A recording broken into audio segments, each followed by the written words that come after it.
अस्सलाम वालेकुम व्यूवर्स, कैसे हैं आप सब। उम्मीद है आप सब खैरियत से होंगे।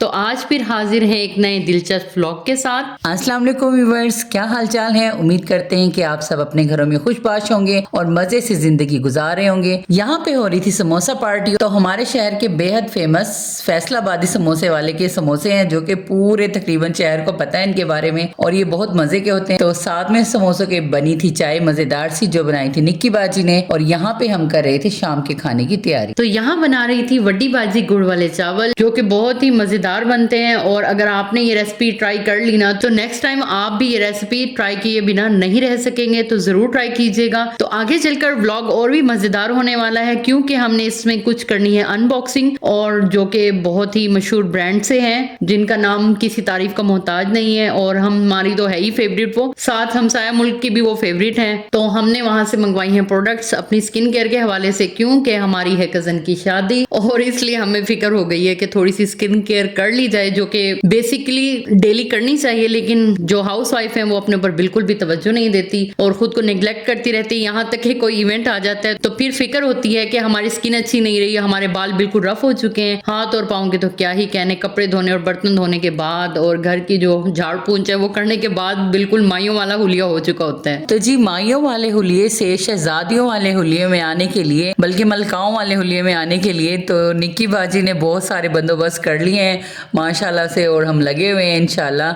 हमारी कज़न की शादी है, चाचू की बेटी की फरवरी में। तो फरवरी में शादी है, लेकिन अभी से देख लें हमारी तैयारी अरूज पे है। तो जी इंशाल्लाह हम आने वाले वक्त में आपको वक्तन व्लॉग्स में दिखाते रहेंगे कि हमारी तैयारियां कहाँ तक पहुंची हैं। उम्मीद है कि व्लॉग्स के जरिए हम आपको भी शादी की दिलचस्प झलकियां और मनाजिर दिखाएं, अगर घर वालों की इजाजत हुई जिनके घर शादी हो रही है। यहाँ पे सर्दियों को लुत्फ उठाया जा रहा है, और सर्दी की शामें हो और साथ में गरम गरम गुड़ वाले चावल हो, या गुड़ वाले गुलगुले होते हैं जो मीठे पकौड़े होते हैं या पूरे होते हैं, तो वो हो तो क्या ही कहने। और गुड़ वाली रोटियां भी अम्मी लोग तो बनाया करते थे, तो मुझसे वो बिल्कुल भी सही नहीं बनती हैं, हमेशा वो खराब हो जाती हैं, टूट जाती हैं। तो यहाँ पे मैं बना रही थी गुड़ वाले चावल घर वालों की, और खासतौर पे निक्की बाजी की फरमाइश पे, क्योंकि निक्की बाजी मीठे की इतनी शौकीन है कि कभी कभी देख के मुझे लगता है इनके अंदर कोई भूत रहता है जिसे मिठाई का शौक है। नहीं जी, वड्डी बाजी के अलावा ना हमारे घर वाले सभी मीठे के बहुत शौकीन है। इन्हें मीठे को देख के सर में दर्द शुरू हो जाता है, और हम मीठे को देख के पागल हो जाते हैं। बेशक वो गुड़ के चावल हो, जर्दा हो, मतंजन हो, मिठाई हो, जो कुछ भी, और गुलाब जामुन हो, केक हो, ब्राउनीज हो, मतलब सब जो भी चीज है ना। ये सिर्फ आइसक्रीम खाती है इतनी क्वांटिटी में, बाकी तो ये आधा गुलाब जामुन भी नहीं खा सकते। तो मुल्तान का सोन हलवा मैं खा लेती हूँ, रिवाड़ी वालों को वो मुझे बहुत पसंद है, तो वो मैं खा लेती हूँ थोड़ा सा ज्यादा। लेकिन ये जो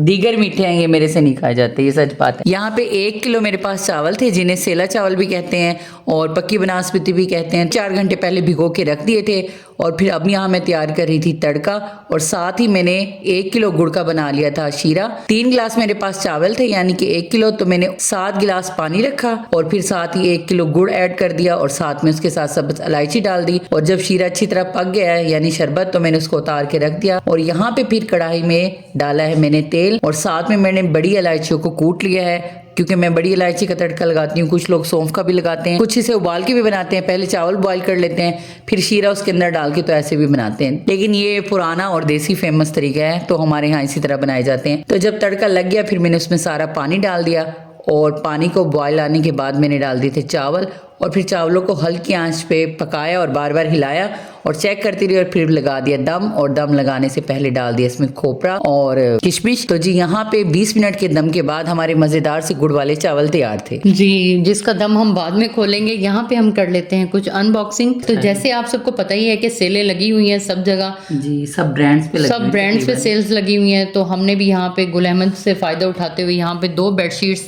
ऑर्डर की थी, जो कि अब हम यहाँ पे दिखा रहे हैं आप लोगों को। तो जी किंग साइज ही बेडशीट थी, और यहाँ पे आप देख रहे हैं दोनों ही ब्राउन कलर में हैं, लेकिन थोड़े से जो डिज़ाइन है वो डिफरेंट है। तो ये एक निक्की बाजी ने मंगवाई थी और एक मैंने मंगवाई थी। तो जी जब इंशाल्लाह हम इसको बेड पे बिछाएंगे तो उसके बाद आपको दिखाएंगे। पहले भी हम इसकी यूज कर चुके हैं, तो इनका स्टफ जो है ना वो खराब नहीं होता, और दूसरा वॉश करने के बाद ना तो इनके कलर फेड होते हैं और ना ही डिजाइन खराब होते हैं, और जो स्टेन हो वो भी उतर जाता है कपड़े से। और ये रीजनेबल प्राइस भी मिलती है सेल में, क्योंकि बगैर सेल के तो ये बेहद कॉस्टली है। जैसे दुकानों पे से लेके हम आम बेडशीट यूज करते हैं तो ये उनसे बहुत अच्छी होती है। एक तो ये रीजनेबल प्राइस में होती है, 6-7 6-7 हज़ार की बेडशीट आपको यहाँ पे 3,000-2,500 में आराम से मिल जाती है। और क्योंकि यूज़ यही होती है, नॉर्मली ऐसे ही यूज़ करते हैं हम, तो बहुत ही ज़्यादा कॉटन ही की बेडशीट ज़्यादा यूज़ करते हैं आम बेडशीट के मुकाबले में इसमें कपड़ा ज़्यादा होता है जी। तो और उसके बाद जनाब यहाँ पे कर रहे थे हम अनबॉक्सिंग अपनी फेवरेट मरियम परवेज की कॉस्मेटिक्स की। तो यहाँ पे हमने जी, जिनका नाम किसी तारुफ का मोहताज नहीं है, यूट्यूब की वो मलका है हाँ जी, पाकिस्तान और इंडिया की भी फेवरेट ही जी। हैं। और इनकी ब्रांड के क्या कहने, मेकअप हो या स्किन केयर के हवाले से हो, हमने ये फर्स्ट टाइम परचेज की थी, लेकिन अब हमें तकरीबन ये 2 हफ्ते से ज्यादा हो चुके हैं यूज करते हुए, सन ब्लॉक भी और मॉइस्चराइजर भी। तो क्वांटिटी एक तो इनकी सबसे ज्यादा हमें जो प्रोडक्ट की अच्छी बात लगी है ना, वो 100 ml है। इतनी ज्यादा क्वांटिटी कोई भी अपनी प्रोडक्ट पे नहीं दे रहा। कीमत बेशक आप कह लें कि 3,000 या 2,500 ज्यादा है, लेकिन ये क्वांटिटी के हिसाब से बिल्कुल भी ज्यादा नहीं है। और सबसे बड़ी बात, जैसा इनका मॉइस्चराइजर है और जैसी फिर सन ब्लॉक है, इनका बहुत ही अच्छा और ये है। बिल्कुल थोड़ी सी इस्तेमाल होती है, यानी इसकी जो क्वांटिटी है वो थोड़ी सी लेते हैं और ये इतनी ज्यादा हो जाती है, फैल जाती है चेहरे पे और जज्ब हो जाती है एकदम स्किन के अंदर। बाज़ दफा ऐसे लगता है कि हमने हल्की सी एक बेस लगाई हुई है। हाँ जी, face वो पे, ऐसा glow जो आता सन है। ब्लॉक है वो वाइट कास्ट इतनी ज्यादा नहीं छोड़ता, लेकिन उससे फील होता है कि हमने चेहरे पे जैसे बीबी क्रीम लगाई हुई, लाइट सी, और बहुत ही अच्छा ग्लो आता है। कहीं से भी अनइवन स्किन नहीं रहती। 2 हफ्ते में ही हमारी स्किन पे बहुत अच्छे रिजल्ट आए। इसके जो ओपन पोर्स हैं वो थोड़े क्लोज हो चुके हैं। और बाकी हम जैसे हाउस वाइफ हैं, धूप में बैठती हैं, बाहर भी काम करते हैं, बाहर भी निकलना ही पड़ता है, बच्चों के लिए आना जाना पड़ता है, तो सन ब्लॉक इनका बहुत ही बेस्ट है। और जो मॉइस्चराइजर क्रीम है वो भी बहुत अच्छी है। तो हमारे तो स्किन की जो इतनी सारी जो इश्यूज थे वो थोड़े कम हो चुके हैं अब 2 हफ्ते में। जो पैकिंग की क्वालिटी है वो बहुत अच्छी है। इससे पहले जो हम एक यूज किया करते थे सनस्क्रीन, तो वो जब हम मुंह पे लगाते थे तो बिल्कुल व्हाइट ऊपर आ जाता था, ऐसे लगता था कि हमने कोई बेस लगाई हुई है और अजीब सी एक उससे ना खारिश और चेहरे पे मुझे ऐसे फील होती थी जलन। लेकिन ये बहुत अच्छा सनस्क्रीन है, मुझे बहुत पसंद आया, निक्की बाजी को भी। हालांकि हमारी जो स्किन है उसमें फर्क है। हाँ जी, मेरी स्किन है थोड़ी सी मुलाजमा वाली और फेस पे मेरे एक्नी के निशानात भी हैं, तो इसी तरह डिस्कलरेशन भी बहुत ज्यादा है मेरे फेस पे। और जो आपी की स्किन है वो थोड़ी मतलब ज्यादा फेयर है मुझसे, और उनके एक्नी का कोई ऐसा इशू नहीं है। लेकिन ये है कि हम दोनों को ये मतलब बहुत फायदा ही दे रही है, दोनों को सूट कर रही है। उनकी स्किन के जो इशू है वो हो चुके हैं हल, जो ओपन पोर्स हैं वो थोड़े लार्ज थे तो वो थोड़े श्रिंक हो गए हैं इससे यूज करने से। तो हम तो यही कहेंगे जी, अगर आपने इन्वेस्टमेंट करनी है बहुत अच्छी अपनी स्किन के हवाले से, तो सन ब्लॉक बहुत ही बेस्ट है। और मॉइस्चराइजर भी क्योंकि यूज करना होता है, बेशक आपकी ऑयली स्किन है लेकिन मॉइस्चराइजर जरूरी होता है, तो आप ये जरूर यूज कीजिएगा। बाकी तो मरियम परवेज की कॉस्मेटिक्स के क्या ही कहने जी, हमारी तरफ से 10/10 रिकमेंडेड है। नहीं, 10/100 बोल दो। हाँ जी, 100/10 भी बहुत ही बेस्ट है। मैं तो वैसे इतनी बड़ी फैन हूँ मरियम परवेज की। तो जी यहाँ पे हम बना रहे थे चिकन, शाम के खाने में ही बन रहा था ये, क्योंकि साथ हमने लगा दिया था चावलों को दम, और उसके बाद यहाँ पे हम बना रहे थे 1/2 kg चिकन। तो जल्दी से हमने सोचा कि थोड़े से शोरबे वाला सालन बना लिया जाए, जो कि गुड़ वाले चावलों के साथ बहुत ही अच्छा लगेगा। तो ये कॉम्बो भी बहुत अच्छा था, खाना बहुत मजे का बना और था। अगर आप लोगों ने कभी ऐसा ना किया तो आप कभी ट्राई करें कि गुड़ वाले चावलों के साथ आप जो चटनी होती है धनिया और पुदीने की, हरी मिर्च की, जो आम घर में रायते में इस्तेमाल होती है, अगर आप वो डाल के खाएं तो आपका जो गुड़ वाले चावलों के वो मज़ा दुबाला हो जाएगा।